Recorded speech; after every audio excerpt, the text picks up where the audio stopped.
So this is an example of my archive, which is the images that I take from my family memorabilia, as well from the media, television in Puerto Rico, advertising, residential architecture, and also the colonial architecture that is, and the language that is a part of the tourism sector in Puerto Rico. All those are reflected uh, in these images. And you can see here, for example, I don't know if can you focus? That's a portrait of my mother, but it's a picture of a picture found it in a box of pictures. And then you can see the lines are all the pictures. And this will be integrated into the work. So it will be kind of like a surprise. This is the back of the work, and this is a representation of a raw iron fence that used to be or is still in the neighborhood of my upbringing. Your art has been described as addressing socioeconomic issues, historical erasure, and the vestiges of colonialism. Difficult conversations to have. Why is your role as an artist in tackling these topics important to you? Because the work that I'm trying to do have a purpose. I feel like I couldn't make work for a pure decoration, or if it doesn't have a meaning, I don't have anything to really respond to. And it's important for me to position the work in the larger conversation, the national conversation, the global conversation, what is pertinent to me as somebody that migrated. Well, that is something that kind of lead me to ask myself some questions. How do I feel about being in the United States? How does that make me feel? How people that have similar upbringing to the one I had in Puerto Rico, growing up in a working class community, how do they feel when they come to a city and they are confronted with an education that maybe in which happened to me in my case, I felt that it kind of made me feel that I really didn't belong to the things that I was aspiring to. And it took me a while to really build that confidence, to understand how can I engage in those conversations, how can my work be pertinent to the population that I feel that I'm responsible to advocating for as well. You've described your work as challenging viewers and pushing the boundaries between the audience, yourself as an artist, and the work itself, amplifying art's democratic potential through social practices. Can you tell me about that process? How do you approach creating that kind of engagement? I try to be as open and as inclusive as I possibly can. There's many of these conversations that I try to ignite and instigate through my work that I could never happen by myself. Not even the fabrication of the work. It takes a community of experts, each one, engineer or a structural engineer or an architect to design, build, things that I envision. Did you begin your artistic practice with sculpture or painting?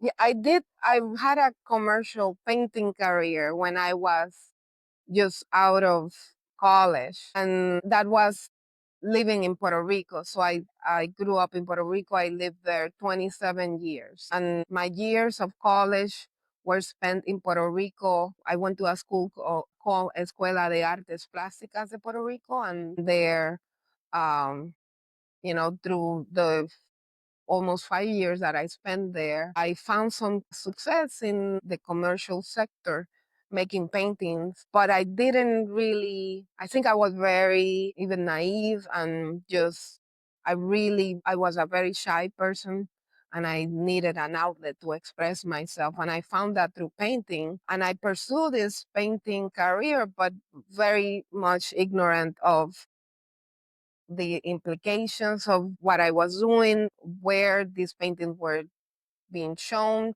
and the community that surrounded or affiliated with the commercial art world in Puerto Rico. And one thing that I always question and notice throughout my life since I was a kid in kindergarten or in the schoolyard, I will think about segregation. I will think about why people group each other in this particular way, why people don't feel like they can just come all together. And I continue to question that in through thinking about the commercial art world in Puerto Rico. I felt like there's this group of these galleries, and none of them, the artists don't talk to each other. It seemed almost like they're in competition when it's such a small community that doesn't really make sense.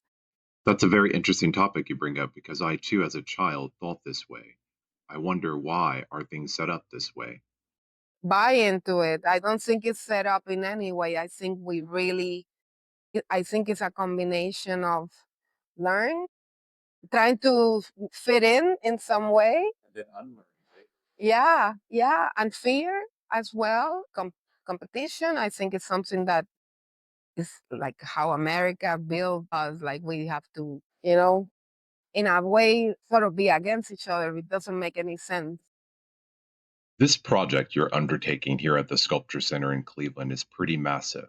I'd say it's quite refreshing, to say the least. Yeah. In a former Rust Belt industrial town like Northeast Ohio or Cleveland, people don't often encounter work that challenges the status quo or encourages them to see things differently. Your installation does this not in a confrontational way, but in a way that makes people ponder, consider the other perspectives, and perhaps develop a deeper level of empathy. So this particular installation, I'm sorry. La distancia. Well, yeah, this one is called La Casa de Todos. Yeah, we had the work La Distancia is the bus shelter that is going to be exhibited at Metro Health. So I was going to say you have a this installation at the Sculpture Center, but you're doing a lot of different things while you're here in Cleveland, right? Yeah, and also we have a group exhibition, La Casa Compartida, or the shared home. I really wanted to tie the exhibitions and feel that they are all coming from that the concept of home, the sense of home, the idea that the it all comes from that vernacular. So the themes of displacement, identity, and culture run through all the work here. What's the conceptual link between the permanent outdoor sculpture and the temporary indoor exhibitions? How do they all connect in your mind? And why did you decide on these particular themes or Yeah, projects for Cleveland? yeah. So I have been exploring residential architecture from working class communities in Puerto Rico, and I've been developing this project that this is very much a part of that project, but the greater umbrella, the way that I can subdivide the project so there's a clear thread, that conceptually start making sense. I titled this project GRAFT, and GRAFT is a type of skin transplant, but it's also a way of connecting two foreign things together. We are grafting, yeah. So I decided to call it GRAFT because I kept thinking about the residential motifs that live in the working class homes of Puerto Ricans. I grew up in a house that have these particular concrete and raw item motifs. And I kept thinking about them in relationship to the United States. As you know, Puerto Rico's a colony, and that would be my relationship with the US. Like, how do I feel when I'm in the US? So you were taking those patterns, those motifs, And symbolically transplanting them to US mainland and um, trying to really place them in harmony with existing architecture or building them from the ground up and have them be in harmony with the existing environment to make them look like they are inhabiting the space and they belong to that space. So that lead me to create site responsive work, and the exercise of doing site responsive work, as you can imagine, every site have a history, have a particular population, have a particular look or design build, and all those things have to be in consideration for me to bring my residential architecture, and hoping that it feels as natural in the environment as possible. Your work also includes Adinkra symbols from West Africa, right? No, so the Adinkra symbolism, so the decorative motifs that live in the houses of Puerto Rico, are linked to West Africa. And you can see how some of the designs align with the Adinkra symbolism. So you can see sometimes there's this really clear parallels. And that is something that I really didn't grow up knowing, or that is a part of the populous knowledge in Puerto Rico. This is something that I learned as a grad student doing research. I found this and my necessity of engaging in this project where the lines are all the pictures. And this will be integrated into the work. So it will be kind of like a surprise. This is the back of the work, and this is a representation of a raw iron fence that is to be or is still in the neighborhood of my upbringing. Puerto Rican architects, and there's this particular one that really resonated to me that is titled The African Influence in the Design Build and the Edification of Puerto Rico. And this was written by architect Jorge Ortiz Colom. And so he writes about this particular association of, or the origin of the decorative motifs that live in Puerto Rico.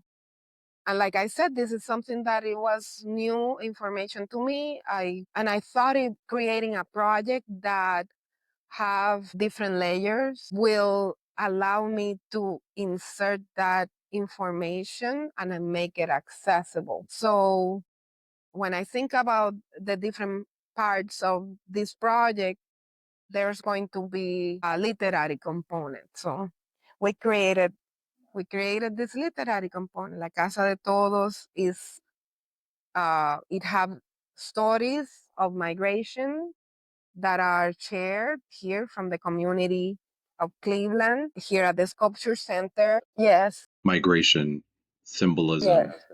erasure. I think if being inclusive, make people immediately feel seen, feel validated and involved.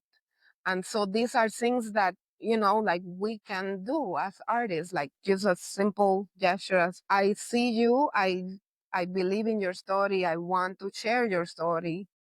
So these are the things that happen that we can include in things like publications that also not exist here. It can exist digitally. It can be available for people outside of this particular space.